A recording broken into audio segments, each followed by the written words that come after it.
Hello, everyone. My name is John Sierra, and I am a Tolkien scholar. And in case you didn't know what that means, it basically means that for many years, for decades even, I have studied the works of J.R.R. Tolkien. Meaning not just that I've read all the books many times, but I have studied them deeply, and the themes and the lore, and of course all the history behind it. And that means that generally speaking, if you have any question about the works of J.R.R. Tolkien, whether it's the Silmarillion, The Hobbit, The Lord of the Rings, the history of Middle-earth, the Children of Húrin, Beren and Luthien, Fall of Gondolin, Fall of Númenor, any of it, you can come to me and I will be able to answer you. And of course, if you have any sort of question that isn't in this video or in one of my previous videos, or you don't feel like going through all the previous videos and you just want to ask, you can feel free to ask right there in the comments section. I don't mind that, and that would be great. If you want to be featured in a video, however, you'll want to go to Quora. Quora is a website where you can ask questions and have people with credentials, whether it's expertise or they work in a specific field, or they just have experience with something, answer you. And I am on Quora as a Tolkien, well, I don't say expert, I don't use expert, but as a Tolkien scholar. And I will answer you on there as well. And that is where I pick the questions for the videos. Now, before we get to our reading, our weekly reading, as well as your questions, there's a few things to talk about. The usual channel stuff. As of this recording, we're at 1,258 subscribers, which is absolutely fantastic. Having hit 1,000 has really been a boon for the channel, and it really helps support me. If you are watching this with an ad blocker, I would ask that you please whitelist me so that I can make money doing this. This is like kind of being a big project and a large time sink for me. Or you could just watch with YouTube Premium, or if you don't want to do any of that, there's also membership. Memberships are available. You get some emotes. You get a special little Gandalf G rune on your profile picture when you make comments. You get to see all the videos early. That's the biggest thing. At least a week early, sometimes more than a week early, depending on the type of video it is. Other thing is that I talked about this. That I was going to show you my Morgoth coin, and I just got it not too long ago. I wanted to show this off on the most recent stream that I did on Twitch, where I was reading The Hobbit, and unfortunately it didn't arrive in time for that stream. But there's a company out there. I'm going to give you the history of this. I have the coin here, and I'm just going to go ahead and show it to you right here. And if you look in the community tab, there's full, clear HD pictures that you can look. But that's the actual Morgoth coin there. You can see it depicts his iron crown with the 3 Silmarils. And if you look at the reverse, we can see that it depicts Ancalagon the Black. And you might notice it's very dark. It seems to be it's definitely made out of iron, because see my magnet here. It's very magnetic here. Look at that. That's crazy how magnetic it is. It's definitely iron. I believe it's black iron because the company that made it, and I'm going to talk a little bit about them. They sent me this coin. They made this coin a long time ago, and they have the exclusive right. They're called Shire Post, and they have the exclusive rights to make and create. Oh, this stuff isn't here? Oh, it's over there? To make and create coins based on certain properties. One of them is the Lord of the Rings. They also do Mistborn and A Song of Ice and Fire. I think it might be over there, actually. They sent me some other things as well. Anyway, the reason that the Melkor or Morgoth coin is so very rare, it is one of the rarest, if not the rarest, Tolkien collectible out there, and it goes very well with my Shire coin. The Shire coin you can absolutely just buy. You can see it depicts a willow tree on there. That's my Shire coin. You could absolutely just buy that on their website.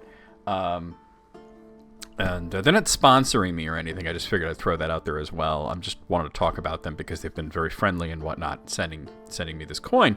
The Shire coin, I got from my friend Matt. Bought a bunch of coins for himself and for myself and for Sid and a bunch of other people in our writers group.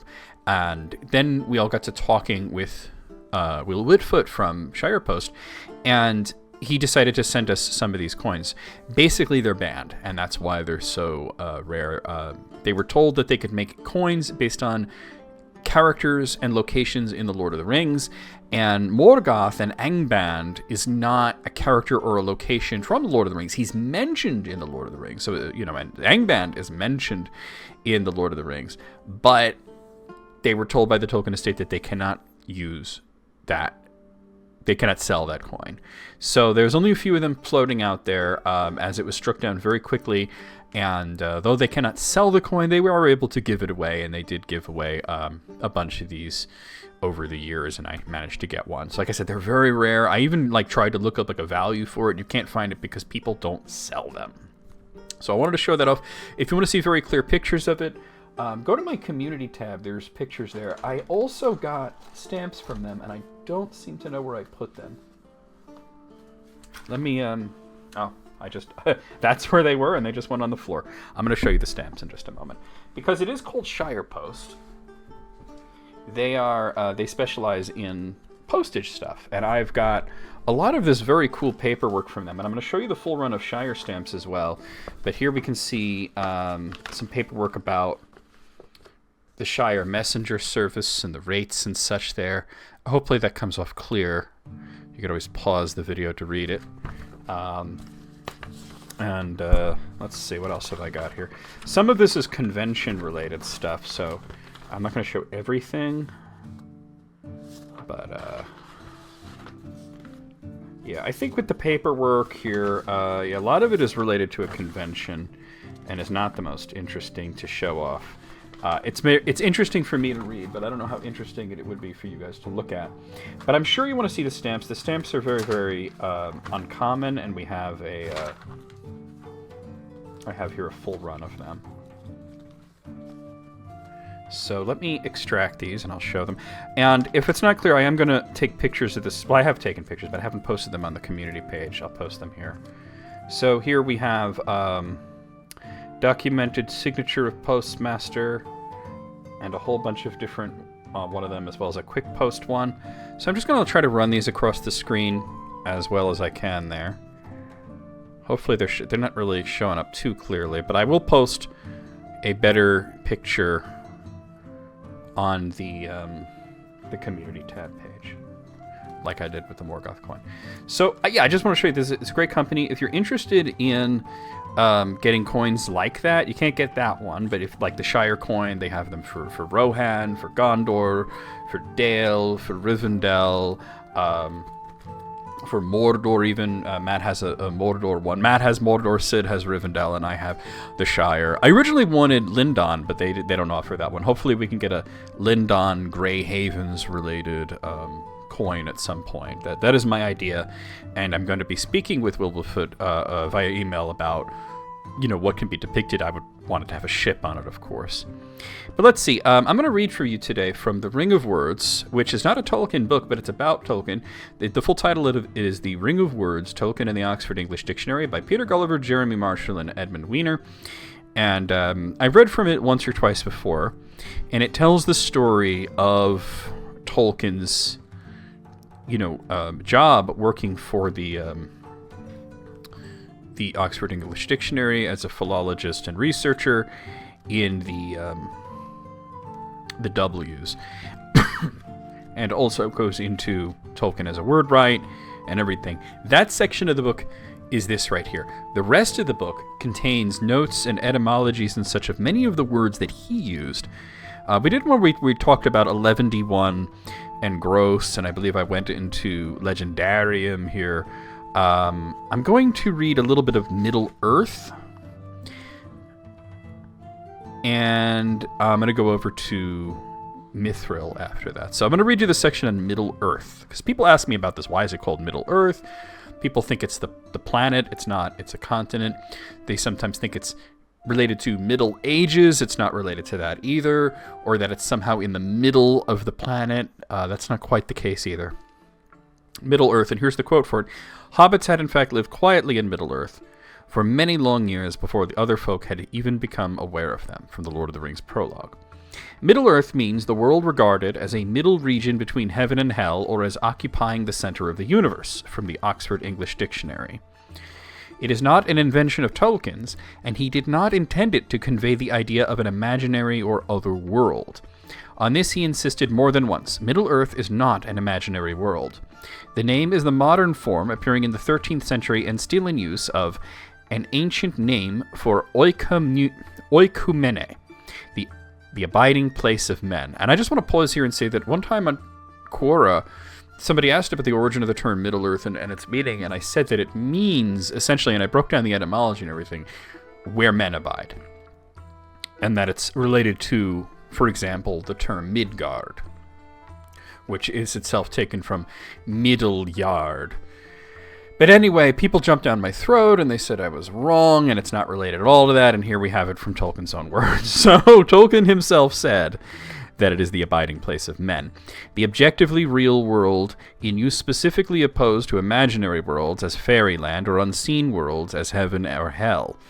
The theater of my tale is this earth, but the historical period is imaginary, and that is from letter 183. And here's a quote from letter 211. Middle, because thought of vaguely, as said amidst the encircling seas and in the northern imagination between ice in the north and the fire in the south. The compound has a long history and prehistory. It is a Germanic formation found in the oldest Germanic language, Gothic, recorded in the 4th century, in the form of Midjungards, the first element being related to English mid, and the second element ultimately the same word as yard, for example, an enclosed space in which beings dwell. The whole, therefore, meaning the middle enclosed region. An equivalent word appears in Old Norse cosmology in the form of Midgardur, or in the Oxford English Dictionary, Midgard. This refers to the world of human beings surrounded by the sea, one of a number of distinct regions in the universe, including the Asgardur, or dwelling of the gods, As means God, and Jotunheimr, the home of the giants. This Germanic word appears in Old English, recorded circa 18th to 12th century, in the form of Midangard, which was the ordinary word for the earth on which we live. It occurs, for instance, in one of the oldest English poems, Caedmon's Hymn, which refers to God's creation of the world. By the 12th century, its form had changed, with the loss of the G, pronounced as a Y, to Midenard. The first part of the compound having now become unfamiliar, it was remodeled as Middle-Erd, the second element of which was understood as the word Erd, meaning region.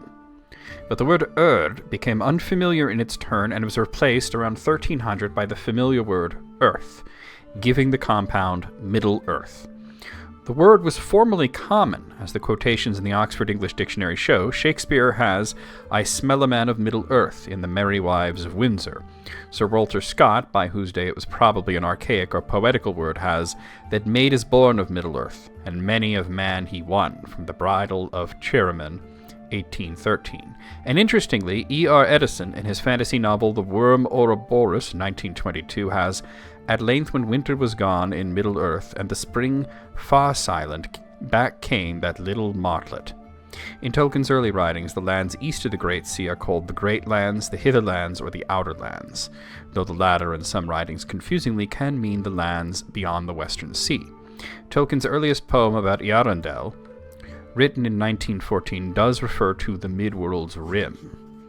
But as the term Middle-earth is never used in the Book of Lost Tales and does not appear in The Hobbit, it seems to have been adopted in the writings of the later 1930s, published in the History of Middle-earth 5.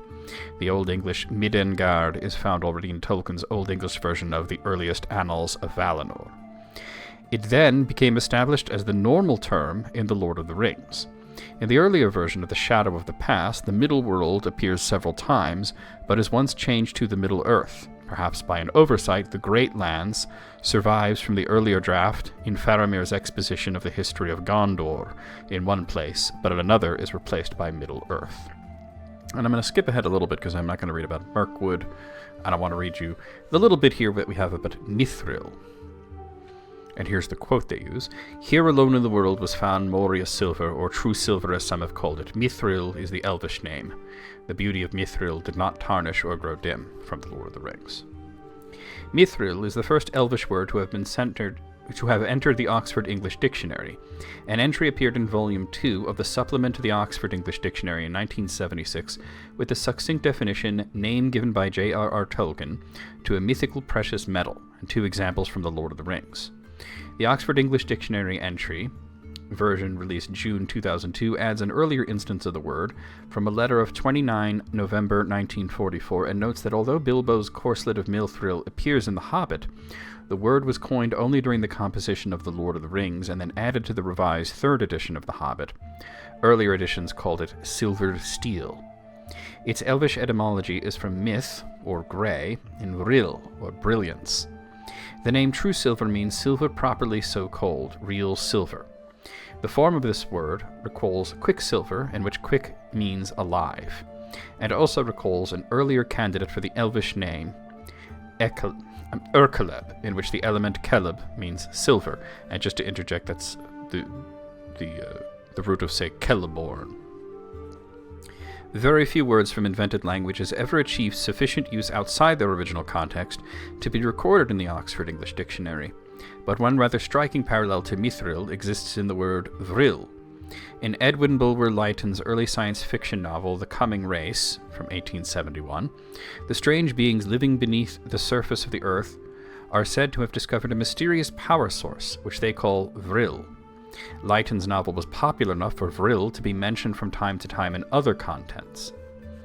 The Oxford English Dictionary gives an example from the Pall Mall Gazette of 1888, but it is now rather faded from view, except as the inspiration for the trade name Bovril.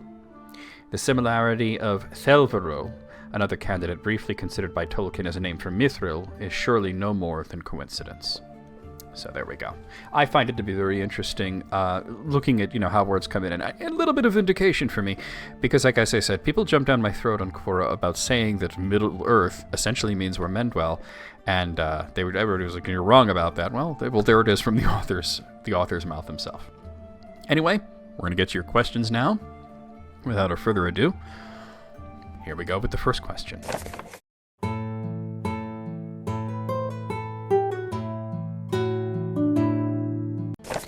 So here's a question that came in by the request of Jack Fraser, who asks, why did Fingolfin's clan establish the kingdoms of Nargothrond and Gondolin so dangerously close to Morgoth's realm? Wouldn't it have made more sense for them to settle in the far south of Middle-earth or even Hianmenor so they could live in peace? The easy and simple answer to this is that they were fighting Morgoth, and they considered Beleriand to be their land. Gondolin was practically right under Morgoth's nose, and yet he could not find it until later through treachery and the accident of Túrin calling out to a friend. Nargothrond was underground, which was considered unusual for elves. They didn't much like being underground, but they would take to caverns in need. Morgoth wasn't looking for them there. Of course, these kingdoms eventually fell. It would take more direct intervention of the Valar to stop him, but the idea of hiding away where Morgoth wasn't was the sort of thing that the Valar believed, or at least most of them believed this, to be what the elves could do, but the elves wished to fight for what they considered to be their land. They didn't want to stay in Aemon. They came to Middle-earth for a reason, including the host of Fingolfin, who did not come there to, like for the reasons that Feanor did, but for their own reasons.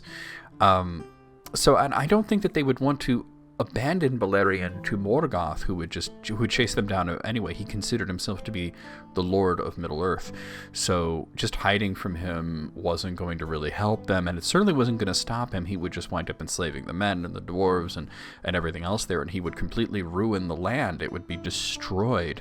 So yeah, basically the reason that Fingolfin and all of his people stayed in Beleriand and were so close to Morgoth is because they're the good guys, and they're there to fight Morgoth. Okay, next question.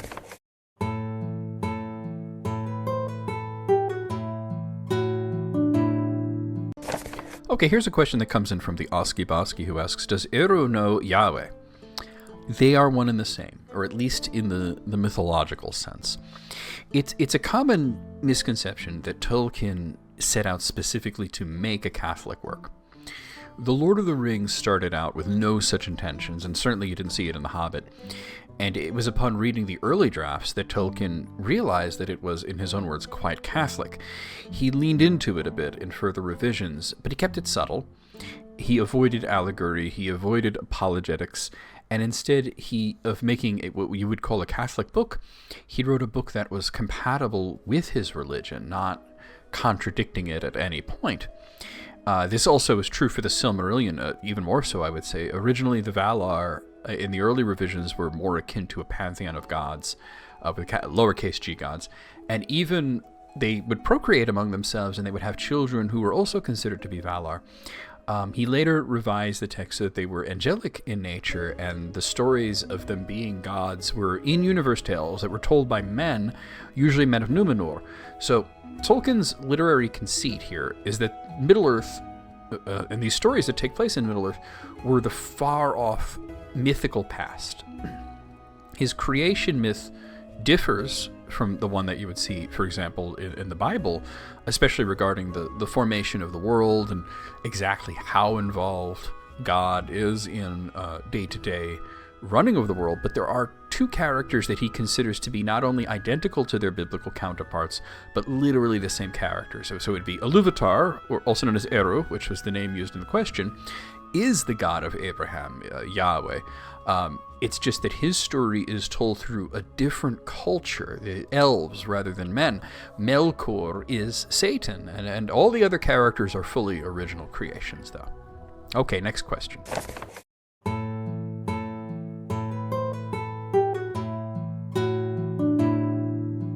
Okay, here's a question that came in by the request of Mark Blomers, who asks, did Eru triple Gandalf's physical power when the wizard was sent back after his battle with the Balrog?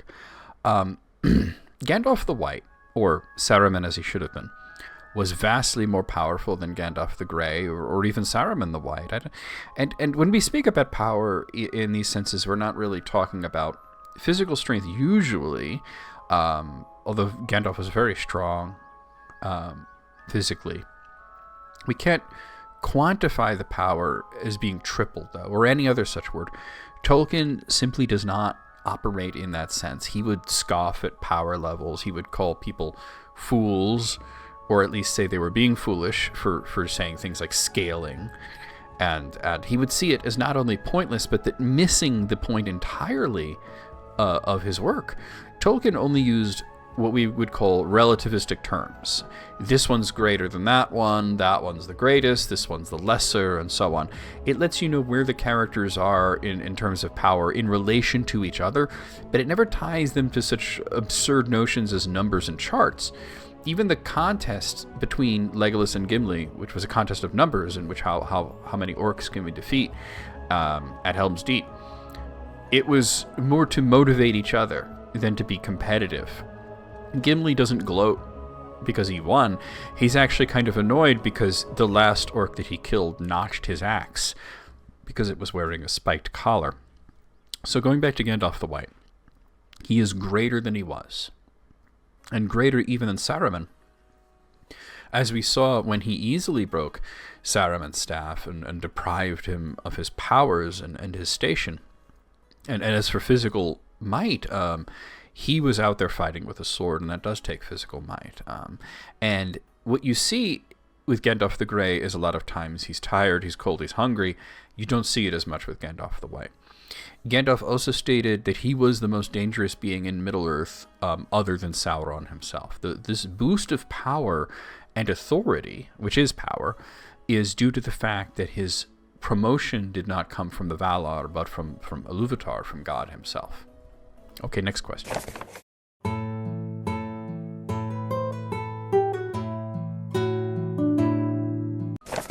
So here's a question that came in from Del Johnston, who asks, in Tolkien's story, The Children of Húrin, did Túrin's sword really talk to him, or had he lost his mind? Or could the whole point even be that this is a device by the author through which we are prompted to ask this question, but doomed to never know? I like the question because that last part does sound like something that Tolkien would do, that we would ponder questions and never really know Of course, after many years of Tolkien scholarship, not just myself, but other people as well, we can come up with strong surmise for most of these unanswerable questions. But in this case, the sword absolutely spoke. Gurthang was not just a normal sword. It was reforged from a sword called Anglachel. And Anglachel was one of 2 special swords that were made by Eöl the Dark Elf. It was made from an unknown black metal from a meteorite, and it glowed with a pale fire. It could cleave anything, including iron, and it absolutely had some sort of spirit inhabiting it, which was detected by Melian. When Anglachel was given to Ilúthingol by Eöl, the king accepted the sword gratefully, but he was warned by Melian, his wife, who I might remind you is an actual angel, that there is a dark presence in the sword. She could detect actual malice coming from the blade.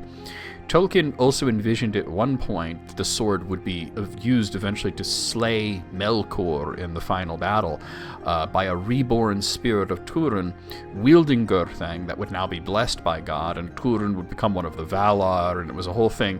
Tolkien wound up abandoning this thread, the Dig or Diggeroth, but the fact remains that he envisioned Gurthang as having an otherworldly presence in it right from the get-go.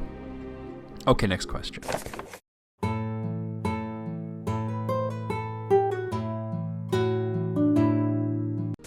Okay, here's a question that came in from Jojo, who asks, what is the song Namárië about? So Namárië is a musical poem found in The Lord of the Rings, and it was eventually set to a musical score for The Road Goes Ever On. It's a musical lament for the West, capital W. The word Namárië is translated as be well, but it's used poetically as farewell. The word is first said in the text of The Lord of the Rings by Aragorn, who is standing at the spot in Lothlórien where long ago he had proposed to Arwen. He's essentially saying goodbye to Arwen as he feels like she is there with him on that hill. When the Fellowship leaves Lothlórien, Galadriel bellows out the Namárië, a lament that she herself created. The text of it was in Elvish, but I have the translated English text here, which I'll read out to you. Ah, like gold fall the leaves of the wind, long years numberless as the wings of trees. The years have passed like swift draughts of the sweet mead in lofty halls beyond the west, beneath the blue vaults of Varda, wherein the stars trembled in the song of her voice, holy and queenly. Who now shall refill the cup for me? For now the kindler Varda, the queen of the stars, from Mount Everwhite, has uplifted her hands like clouds, and all paths are drowned deep in sorrow, and out of a grey country darkness lies on the foaming waves between us, and mist covers the jewels of Calakiria forever. Now lost to those from the east is Valamar. Farewell, maybe thou shalt find Valamar, maybe even thou shalt find it. Farewell. So it is essentially Galadriel wishing them well, wishing them the best success that they could find, much as one would wish an elf can come to Valamar and be accepted into the Undying Lands. Okay, next question.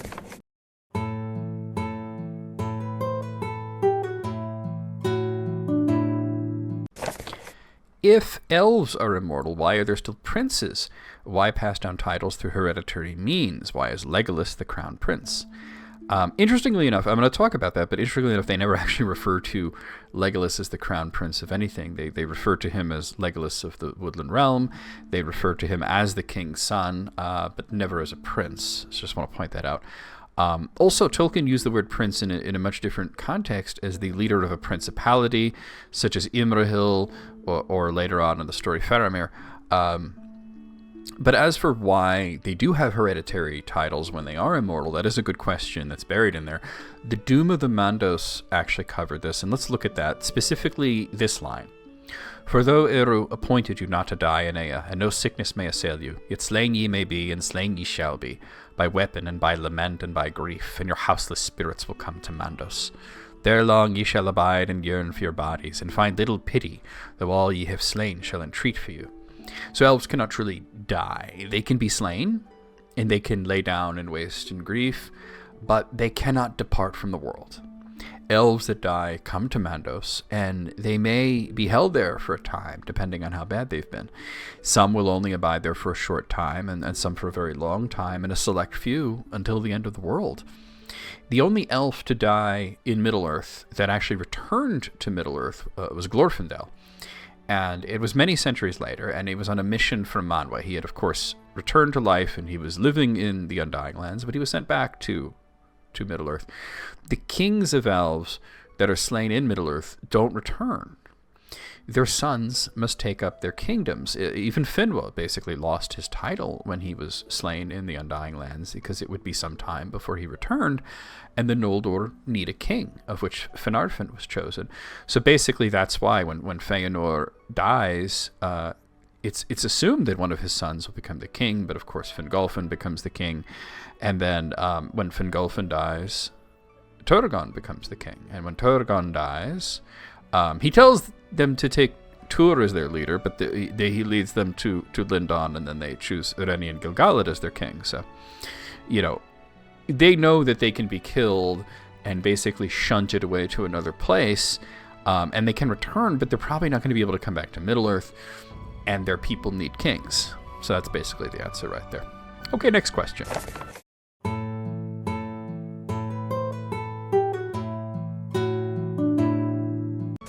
So here's a question that came in from Banazir, and this is the one from the thumbnail, and it happens to be one of the favorite questions that I've gotten in quite a while. Theoretically, what would happen to the One Ring if Sauron in the Third Age actually chose to atone and redeem himself for real? Would its influence remain evil? Would it become benevolent alongside its master? Also, what would happen to the Nazgul? I love this question. It gets into the true morality of the Legendarium. There is no true answer, as this is not a scenario that Tolkien wrote about, nor did he indulge it in any of his letters. So any answer will be in the realm of surmise. That being said, I shall give you some very strong surmise to say if Sauron can change, then the One Ring can change. Sometimes the younger crowd that we see in the Tolkien fandom uses a certain word to describe the One Ring that I personally find to be objectionable on several levels, but I'll repeat it here for the sake of demonstration. Horcrux. This, of course, is not accurate, nor is it a good word linguistically. It has no particular meaning. There's no etymology to it whatsoever. The only meaning that it has was the one attributed to it by its creator. The older and more broad term would be soul jar, something that a being can deposit part of their soul into for safekeeping. This is usually associated with evil, as it has long been held in literature and morality that evil beings fear death, whether it's a fear of an accounting or a fear of oblivion. Due to this, the objects that serve as soul jars are usually seen as pure evil themselves, as they hold a bit of an evil being's soul. So Tolkien had a different take on things, and Sauron and his relationship with the One Ring is different from what you would see with a soul jar. Sauron is not a person. He is what Tolkien called an Ainu, which is a Quenya Elvish word that means Holy One. And the more familiar parlance in English, and what he said in his letters, it would be an angel. A fallen angel, but an angel nonetheless. So as an angel, Sauron does not have a body or a soul that makes him up. What one would call a soul, the word that Tolkien often used was spirit, was his entirety. Well, the body was more like his clothes that he would wear, to be seen by the children of Iluvatar, elves, men, dwarves, and such. That being said, he could cast aside his body and suffer no reduction to his being, just as you could take off your clothes and not be diminished.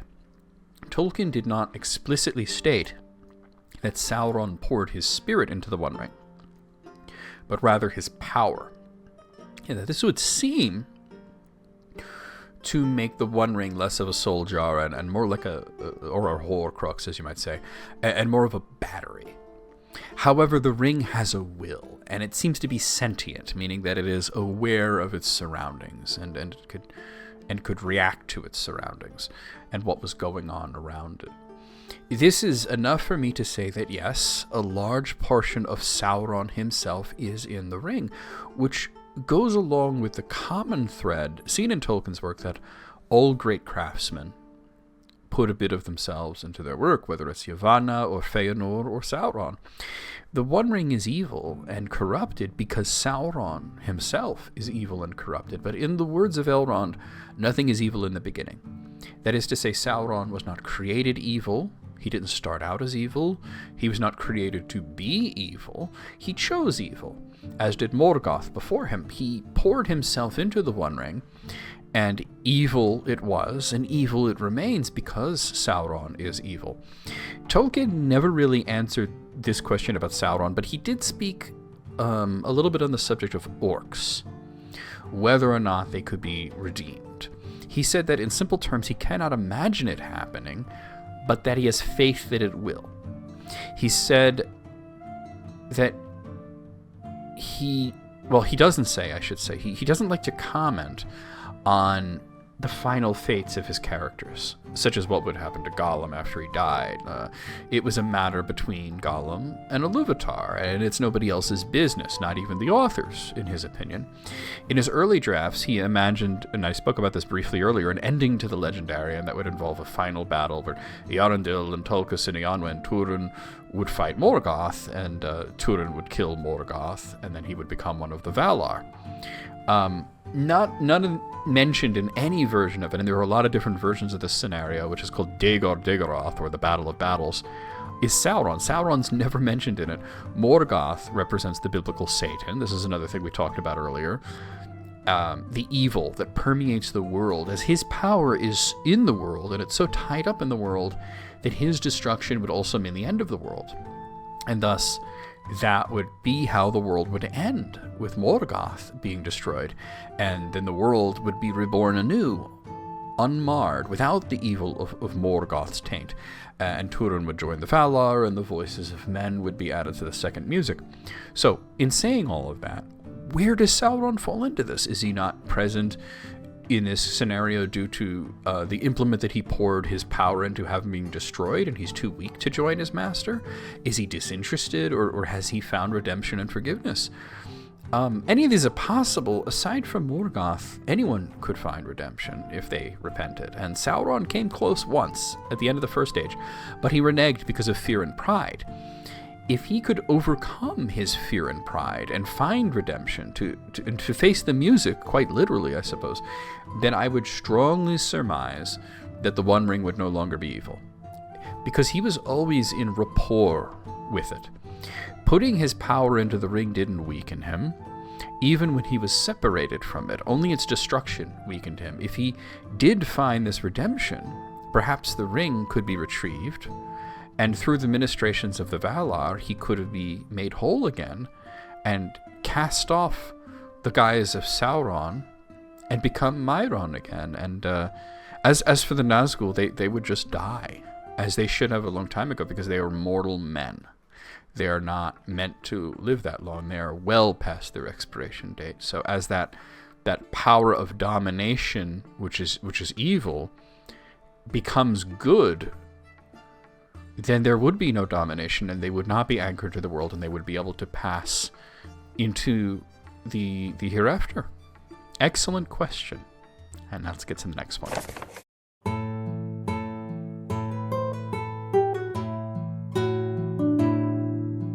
So here's a question that came in by the request of Tombadil, who starts off with a quote: Sauron's voice had warned Gollum that he would go to the fire if he sees the ring, yet the prophecy is fulfilled in ways that neither of them could have foreseen.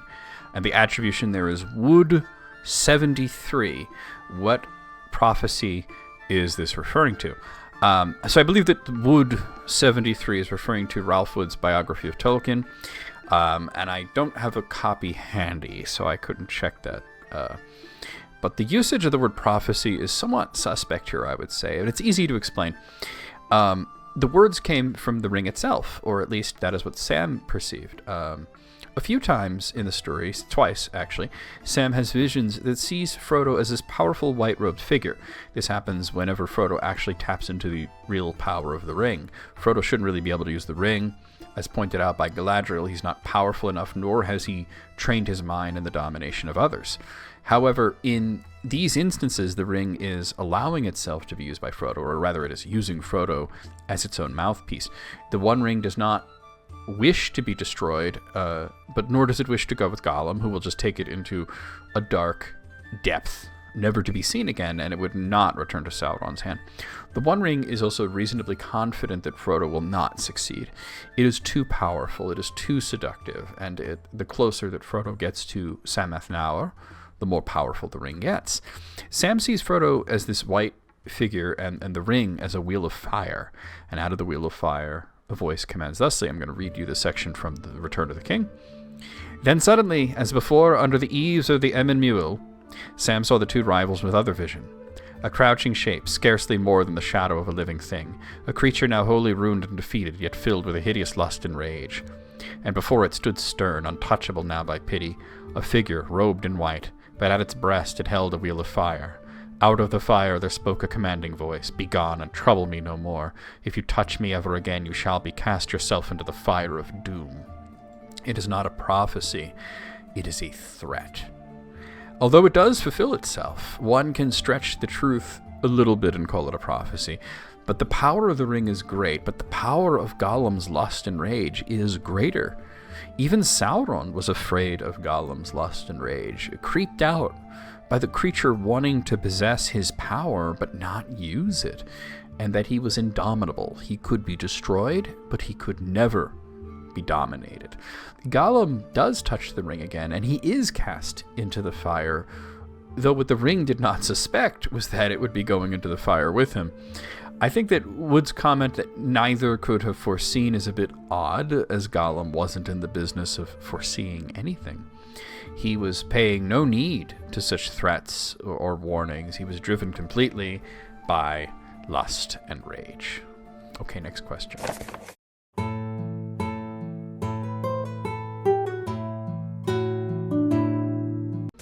So after these long ones, here's a quick one. Why did Sauron send orcs to retrieve the ring instead of getting it himself and taking it to Mordor? Because he's the Dark Lord sitting on his throne, not the Dark Lord looking for a ring. Sauron's the boss. He has lackeys to do things for him. He doesn't go around searching for rings. Besides this, if he started just walking around Middle-earth, it makes him vulnerable to beings such as the wizards or powerful elf lords like Glorfindel or Galadriel. But the biggest reason is that Sauron doesn't actually know where the ring is, and you catch more fish with a net than you do with a hook. Okay, next question.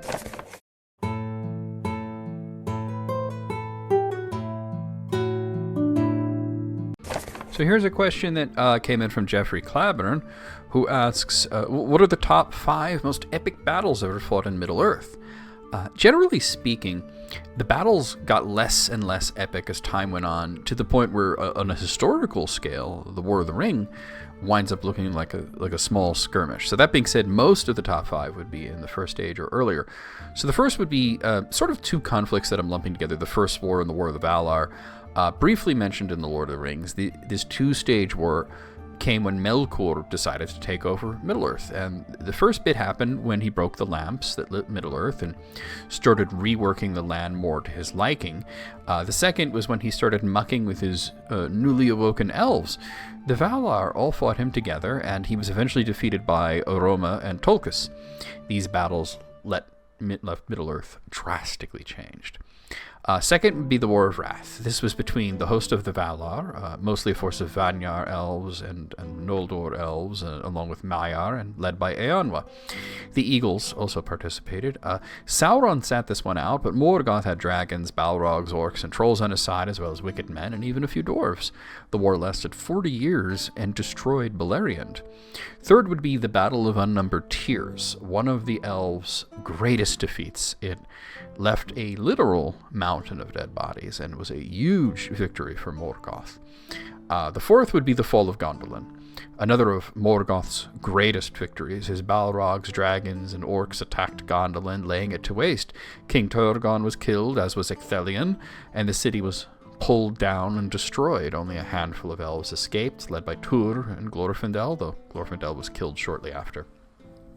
And then finally would be the War of the Last Alliance. Going into the Second Age here, this war had the men and the elves team up against Sauron, defeating him after a long siege in Mordor, although at the cost of the kings, Elendil, Gil-galad, and Oropher, as well as the Prince Anarion. Okay. Next question.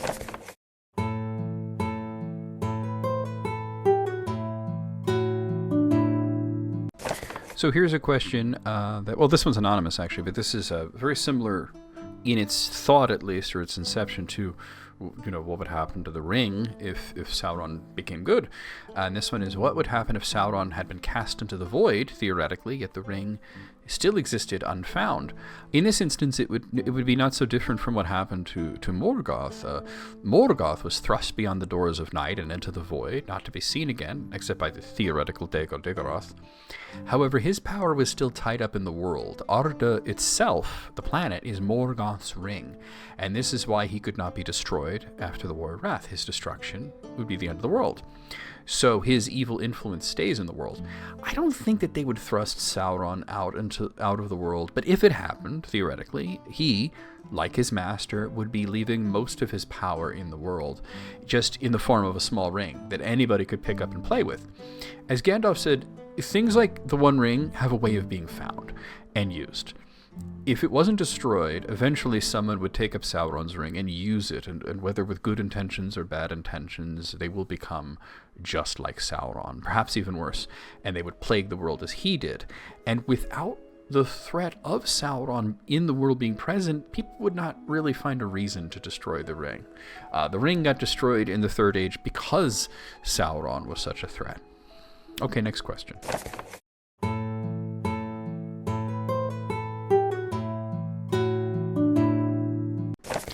In The Lord of the Rings, how would Denethor react if Gandalf told him that Boromir tried to murder Frodo because the ring drove him mad and called Boromir a disgrace and traitor? Denethor would just call him a terrible liar, and he would be right to do that. Gandalf would not be so foolish as to badmouth Denethor's beloved son, his beloved deceased son, to his face. He didn't even wish to mention Boromir. This is why he told Pippin not to say anything about it. Denethor, though, using his palantir, knew of Gandalf's instruction, which deepened his distrust of the wizard. Furthermore, saying that Boromir tried to murder Frodo, that's not true. He did no such thing. When Frodo went off to think about his next move, Boromir followed him and he talked to him. He started ranting and raving, and Frodo became a little afraid, and he said that he planned to go to Mordor. Boromir demanded that Frodo give him the One Ring, and Frodo put on the ring and he ran off. Boromir did not draw his weapon, he only tried to grab Frodo. Boromir was not a disgrace. He was mad, but temporarily so. The One Ring saw him as the spiritual weak link in the group, as he never believed destroying it to be the correct course of action. He was the only member of the Fellowship who wished not to destroy the One Ring. Boromir started acting funky after they left Lothlórien. Not so coincidentally after he was no longer under the influence of any of the three rings.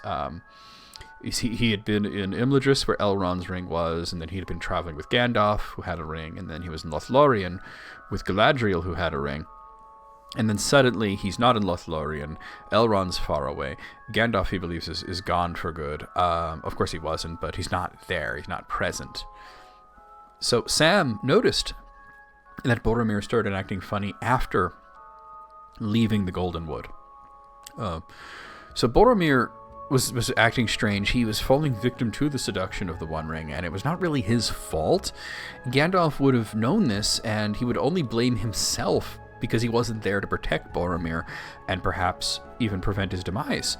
Boromir was temporarily out of his mind, and he came to his senses as soon as Frodo left, and he took the ring with him, calling out in anguish and regret, and he admitted what he did to Aragorn. He died attempting to protect Merry and Pippin.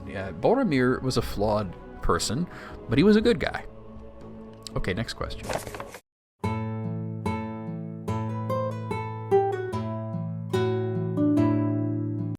So here's another question specifically about the One Ring, and this comes in from the Oski Boski. I like this one.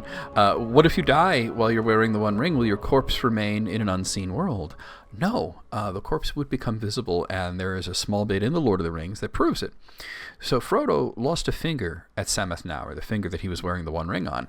He put on the ring as he claimed it, but Gollum jumped on him and managed to find his finger and bite it off. And Frodo, of course, became visible instantly, and so did his finger. I'm going to read you the relevant passage from The Return of the King.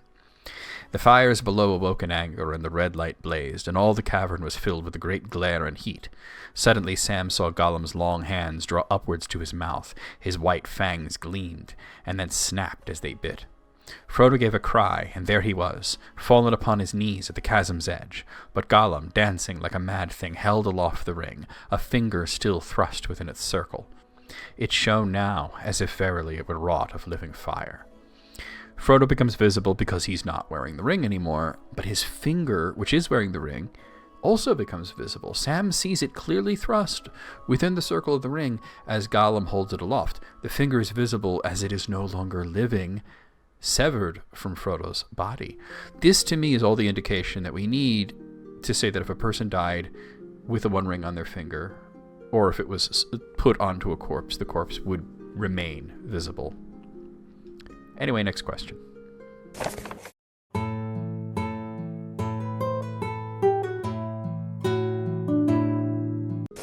A lot of questions about the One Ring today. Here's one. Is Sauron aware of Frodo possessing the One Ring in The Lord of the Rings, the Fellowship of the Ring? Sort of, but not quite. What Sauron is aware of is what Gollum told him. Something about a hobbit, something having the One Ring, and that the hobbit lived in a place called the Shire and was named Baggins. So he sent off the Nazgul looking for a place called the Shire and a person named Baggins. It took the Nazgul quite a long time to find the Shire. They tried to get the information from Saruman. He lied to them, and then they tried to get the information from Dane, the second Ironfoot. And Dane stonewalled him and sent Gloin and Gimli to Rivendell to warn Bilbo. They eventually did find the Shire, and they went about looking for Baggins, but neither the Wraiths nor Sauron ever knew that Frodo and Bilbo were two different people.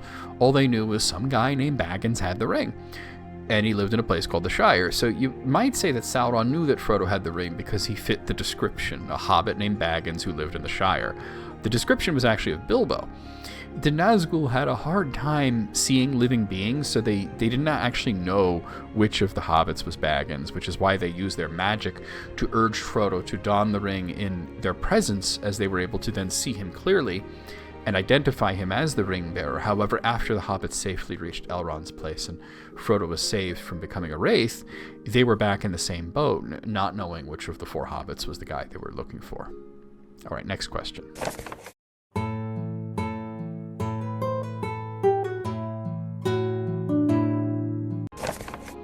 Okay, so this is a ring question, but not specifically about the One Ring. It comes in from Ben Dean Hui.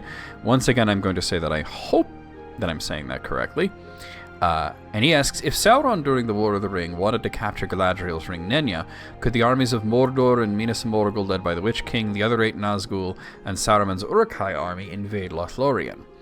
No, Galadriel kept Nenya safe for thousands of years, and it's not like Sauron didn't try. When Sauron forged the One Ring and wore it for the first time, he sensed all of the other rings and their bearers. It's one ring to find them. This included the 3 that he was previously unaware of, the ones that Celebrimbor made after he left Eregion. The issue, though, is that the elves also sent Sauron. He moved too quickly, and he didn't give them enough time to become attached to their rings and become used to the power and to want to keep them on. So they realized that they were deceived and they took off their rings. Celebrimbor took the 3 to Lothlórien. He was not wearing them, he was just carrying them. And he took the advice of Galadriel there to keep them secret and keep them safe. Sounds familiar, right? He left one with her, and he brought the other 2 to Irenian Gil-galad, who lived in Lindon, and Gil-galad gave one to Círdan. None of these elves wore the rings during this time. Doing so would identify them to Sauron and give away their locations as well. They kept them secret and they kept them safe. Before riding to Mordor for his final battle, Gil-galad passed his ring to Elrond. When Sauron was defeated, it seemed that the rings were now safe to use. They thought Sauron was gone forever. Isildur bore away the One Ring, and later it was lost with him. Elrond and Galadriel used their rings to create realms that were safe from evil, were protected, and these realms endured for thousands of years. Círdan stayed in Lindon with his ring and eventually passed it to Gandalf. Sauron did start collecting rings of power, but he focused on the 9, which the Nazgul surrendered to him because they had to, and the 7, 4 of which had been destroyed, but he did retrieve the remaining 3. The 3 that he did not, the elvish ones, he didn't know where they were, though he could probably figure it out logically, but the power of them was too great for him to penetrate Imladris or Lothlórien. Once he found out that the one was still out there, and had been found even, he had a different goal: retrieve it. If he gets the One Ring, the bearers of the Three would not only become visible to him, but they would fall under his power unless they abandoned their rings, which would make their realms less safe, and then he would be able to invade. Either way, he would control Galadriel, or he would get the ring the hard way. Okay, next question.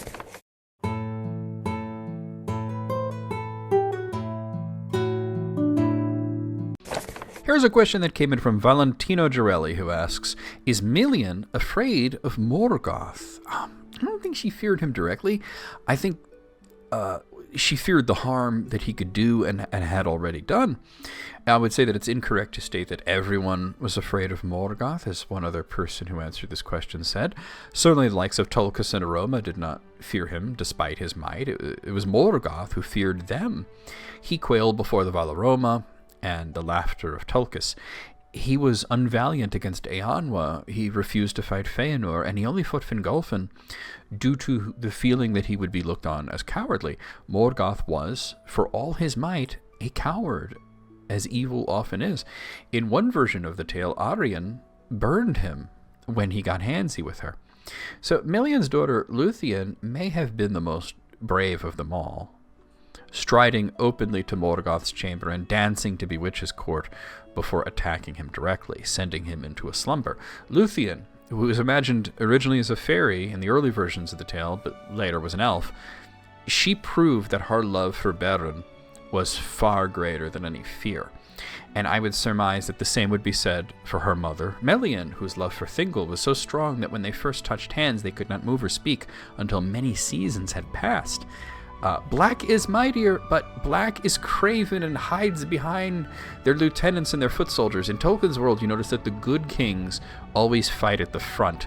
The evil ones stay in the back.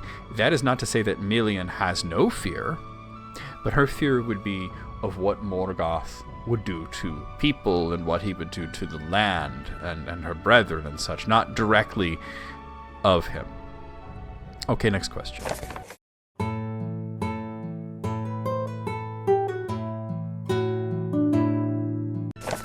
And our final question comes in from Kyle Bew, who asks, in The Lord of the Rings, how does foresight work? Are the visions clear, or are they more like clouded suggestions? What are the limits, if any? It depends on the nature of the foresight and the power of the seer. The greatest foresight, aside from Iluvatar, who knows how it all ends, may have belonged to the likes of Ulmo and Nenya, the outliers, the Valar, who carefully manipulated events to get the desired ending that they could see. The kings of elves and men in the Third Age, most of the great heroes, all existed because Ulmo knew to get a man named Túr to come to the shore. The lesser heroes, in stature if not in importance, the likes of the hobbits, are guided by Nienna's student Gandalf, himself both a steward and a teacher, who gives the lessons of patience, pity, and mercy to the likes of Frodo and Faramir.